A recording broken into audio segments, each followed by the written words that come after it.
Your phone lights up. It's a message from your boss. We need to talk tomorrow morning. That's all it says. Sit worse. But by the time you put the phone down, you are not reading a message anymore. You are watching a film. In that film, you have done something wrong. You are being let go. You are explaining it to your family. You are calculating how many months of savings you have left.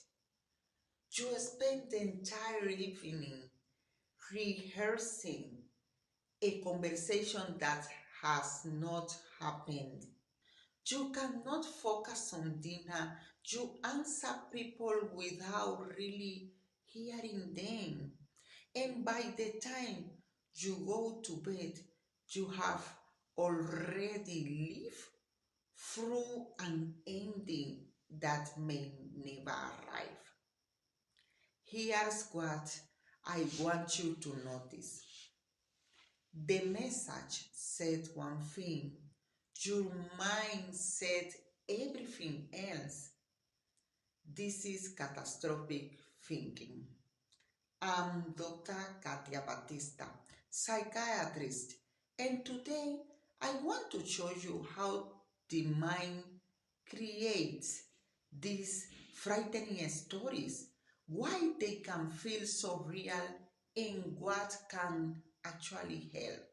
Because this is not a character flaw, it's a pattern, and patterns can be understood, challenged, and changed.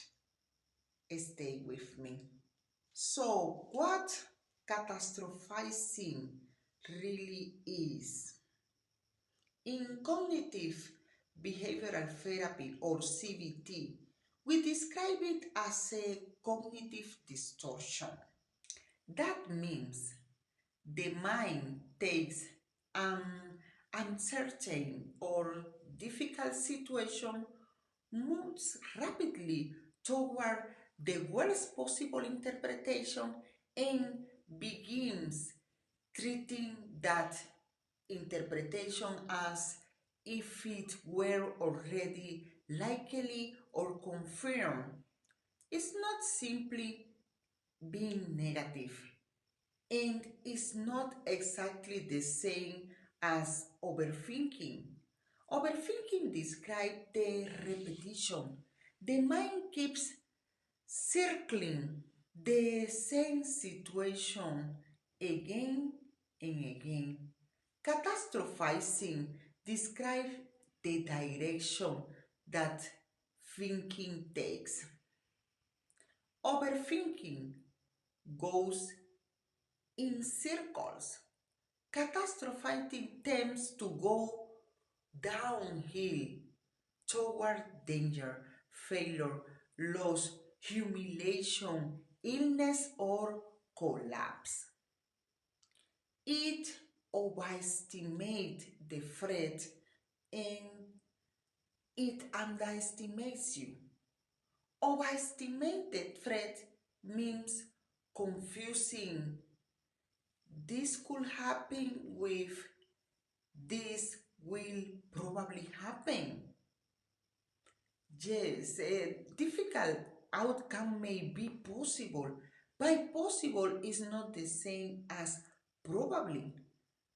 At the same time, the mind underestimates your ability to respond. So, underneath the fear, there are often two thoughts hidden together. Something terrible is going to happen and I will not be able to handle it. When those two ideas come together, the fear becomes much larger. The mind has not only predicted a disaster, it has also placed you in that disaster without resources, support, choices, or the ability to cope. But Why does the mind repeat this pattern? It's not because your mind is trying to harm you. Very often, it's trying not very effectively to protect you.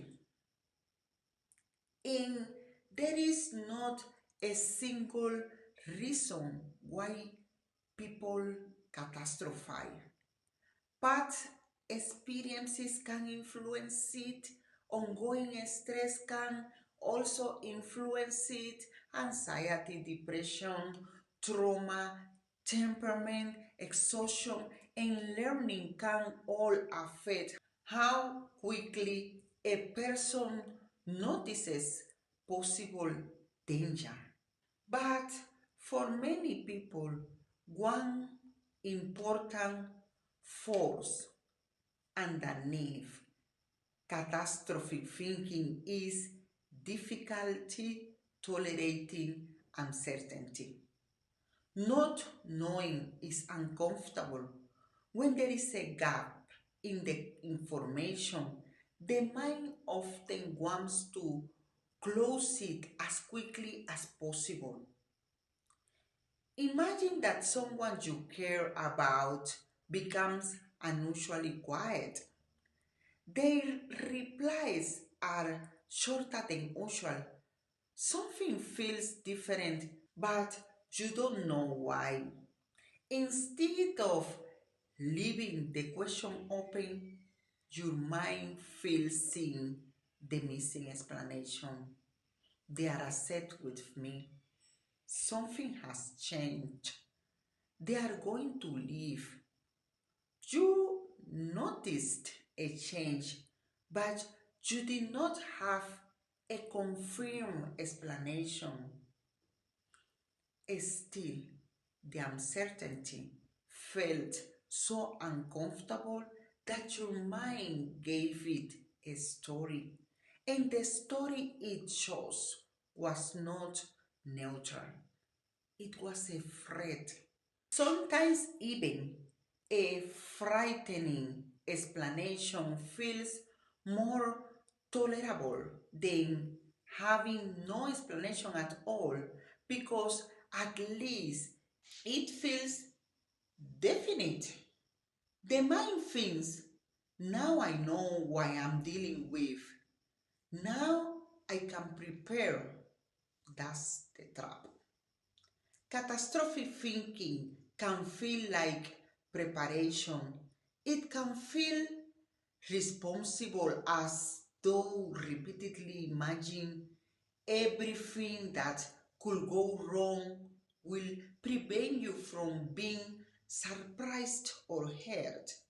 But repeatedly imagining a disaster does not necessarily prepare you to face it. Instead, it can train your mind and body to react as though the danger were already present. It feels like preparation, but often is only rehearsal of fear. And the subject can change completely while the pattern remains the same. At work, my supervisor wants to speak with me. The thinking, I'm about to lose the job. In a relationship, they have not replied. The thinking, they no longer care about me. With money, I receive an unexpected bill. The thinking, I am going to lose everything. With your help also, I notice an unfamiliar sensation. What is the thinking? It must be something serious. Different situations, the same mental movement.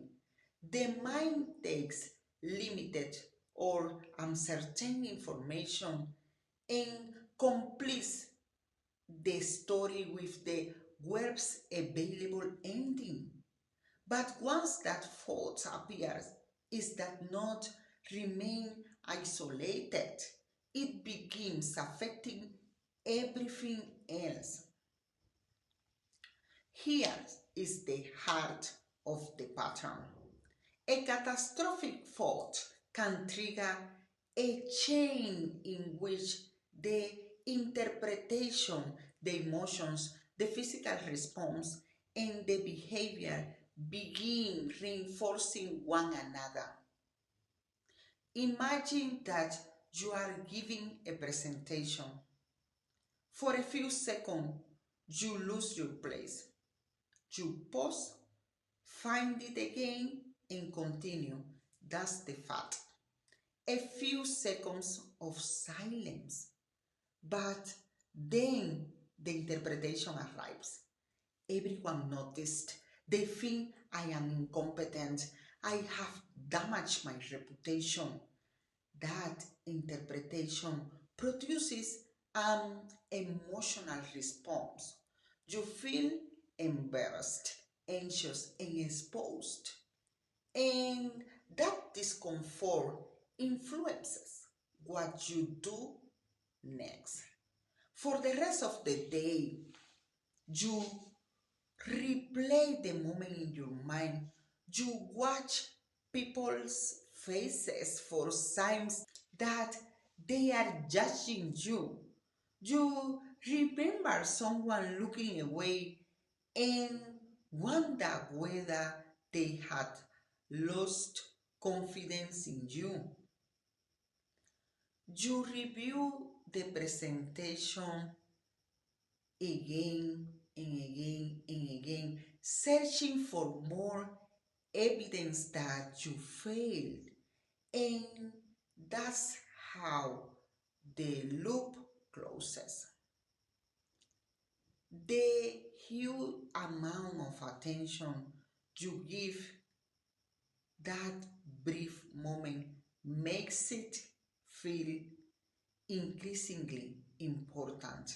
By the end of the day, a short pause during a presentation has become evidence that you embarrassed yourself and change how everyone sees you.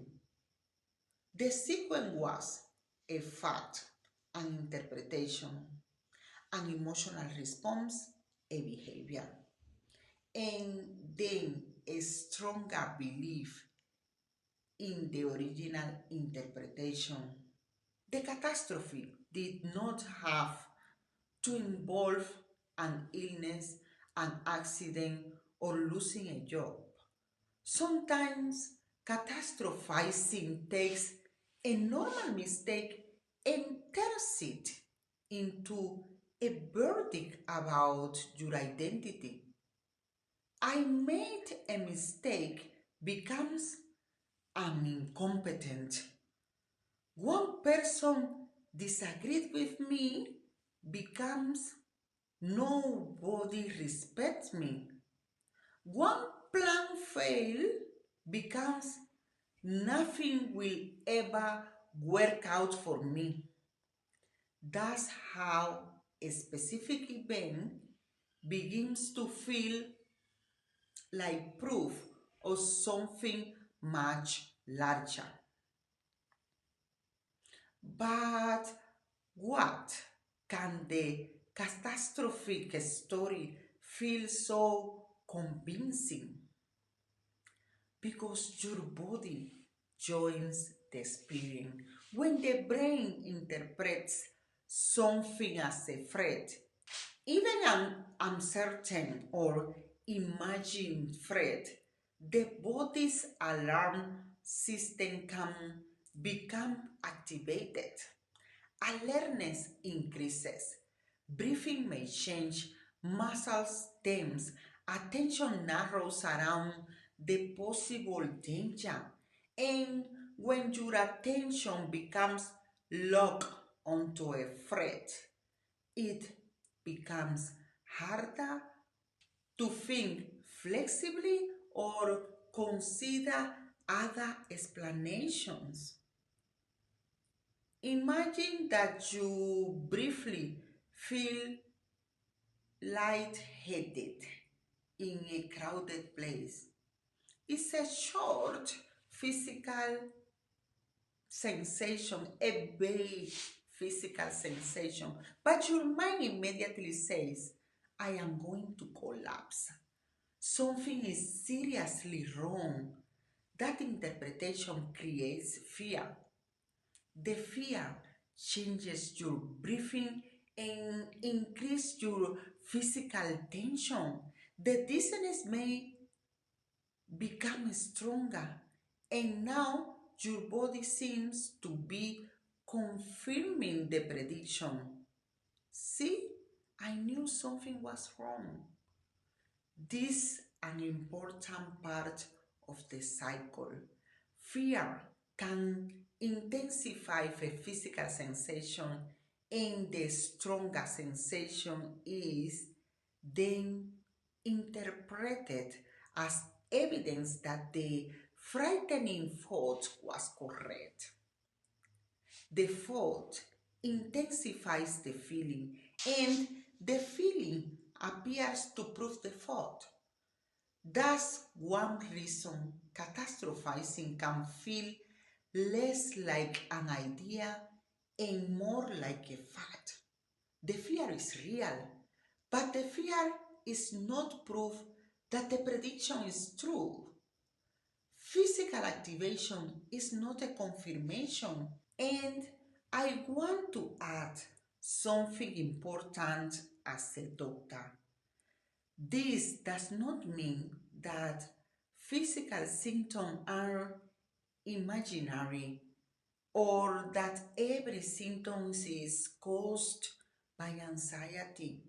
If a physical symptom is new, severe, persistent, or concerning, seek an appropriate medical assessment.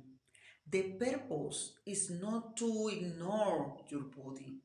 Is to understand that the way we interpret a sensation can sometimes amplify the fear and the physical response surrounding it. Once catastrophic thinking begins, we often try to make the discomfort disappear. That response is understandable. The problem is that some of the things we do for immediate relief can become part of what maintains the cycle. At where you reread the same email searching for a hiding meaning. In a relationship, you check when the person was last online. With your help, you search your symptoms late at night. When your child is late, you call repeatedly before allowing time for a response.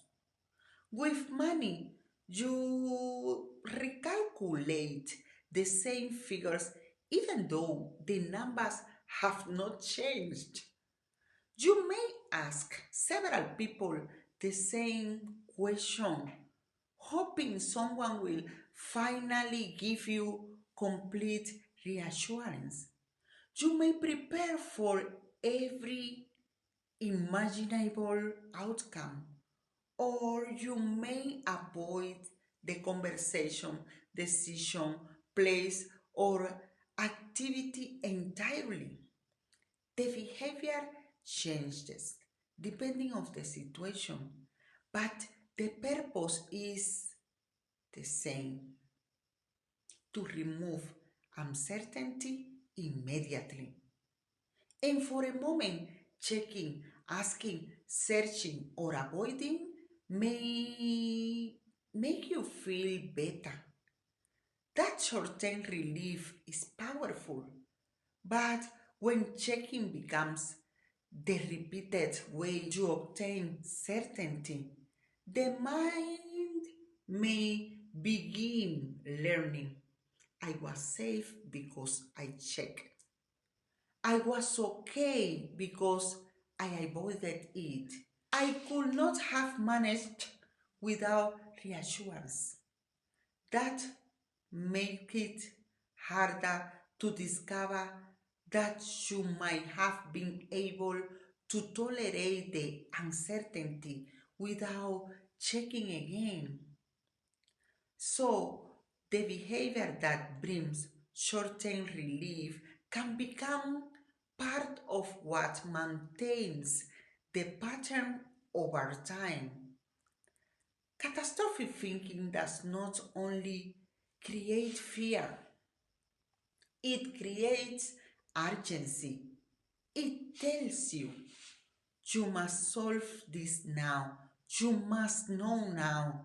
You must make the uncertainty disappear before you can rest. But certainty is not always available, and repeatedly chasing it can keep the mind trapped. Most people catastrophize occasionally. It can happen during a stressful week, after receiving frightening news, during a period of exhaustion, or when something deeply important feels uncertain. That's human. An occasional catastrophic fault is not by itself a psychiatric disorder. It becomes something worth taking seriously when it stops being occasional and begins shaping your life. When it repeatedly interferes with sleep, when it consumes large part of your day, when it affects your work or relationships, when you turn down opportunities because the imagined outcome feels too dangerous, when checking, reassurance seeking, or avoidance begin controlling your decisions, or when your world becomes smaller because fear is deciding what you can't and cannot do. In psychiatry, catastrophic thinking is not a diagnosis and is not the single cause of any emotional disorder, but it can contribute to and help maintain symptoms seen in anxiety disorders, panic disorder, depression, trauma-related conditions, health anxiety, and even sleep disturbance. A related process may also appear in somatic symptom disorder. In that condition, physical symptoms are genuinely experienced. What may become excessive are the persistent fears, catastrophic interpretations, repeated checking, and the amount of time and energy organized around those symptoms. That cycle can significantly intensify distress and interfere with daily functioning. But catastrophizing is never the whole picture. Mental health conditions develop through many interacting factors: biological, personal history, temperament, stress, relationships, trauma, culture, and other circumstances. The goal of this video is not to encourage self-diagnosis, is to help you recognize one pattern that may be contributing to emotional distress. And if this pattern is consuming your days, disturbing your sleep, and limiting your life, you don't have to handle it alone. A mental health professional can help you understand your specific pattern and work on it safely. So, what can you start doing differently? Not forcing yourself to think positively, not repeating everything will be fine because the mind does not believe it. The goal is not to replace a frightening thought with an unrealistically cheerful one. The goal is to separate what you know from what your fear has added, and then respond in proportion to the actual situation. This is one of the themes cognitive behavioral therapy helps people practice. CBT does not work only by changing the words inside your head. It works with the whole cycle. It helps you examine the prediction, respond differently to physical alarm, reduce unnecessary checking, reassurance seeking, and avoidance, and test fears through experience so the mind receives new evidence, not only new words. Let us use a practical situation. Your teenager is 20 minutes late and has not answered their phone. First, pause. Pausing does not mean ignoring safety or pretending that nothing could be wrong. It means not allowing the first terrifying story to become your only explanation. Second, identify what you actually know. You know that your teenager is late. You know that they have not replied. That's the available information. Third, identify what you are predicting. Perhaps your mind has immediately predicted an accident. An accident is possible, but it's not a confirmed fact. Other explanations are also possible. Their battery may have died. They may have lost track of time. They may be somewhere they cannot answer. Fourth, choose a response that fits the situation. Call or message him. Contact someone who may be with them. Check the available information and escalate appropriately if there are genuine warning signs or if the delay becomes concerning in context.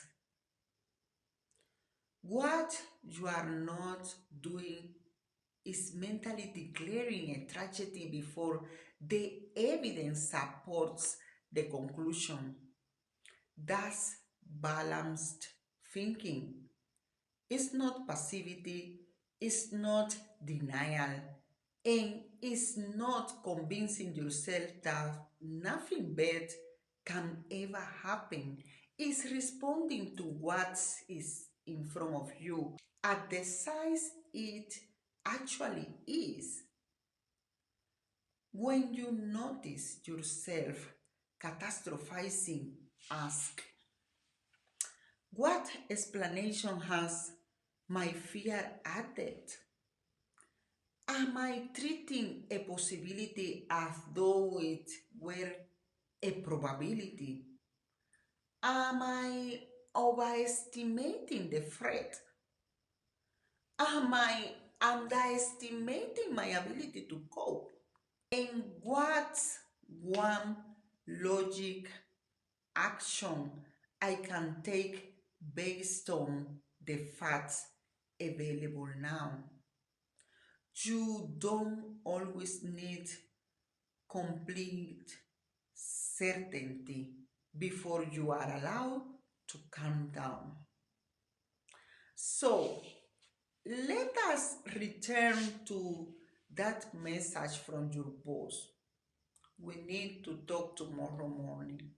6 webs.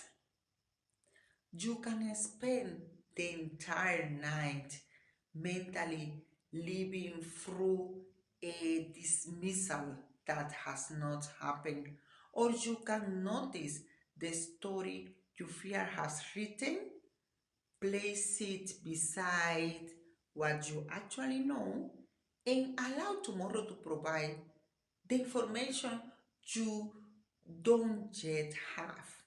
If the conversation brings difficult news, you will respond to it then with facts, options, support, and real information in front of you.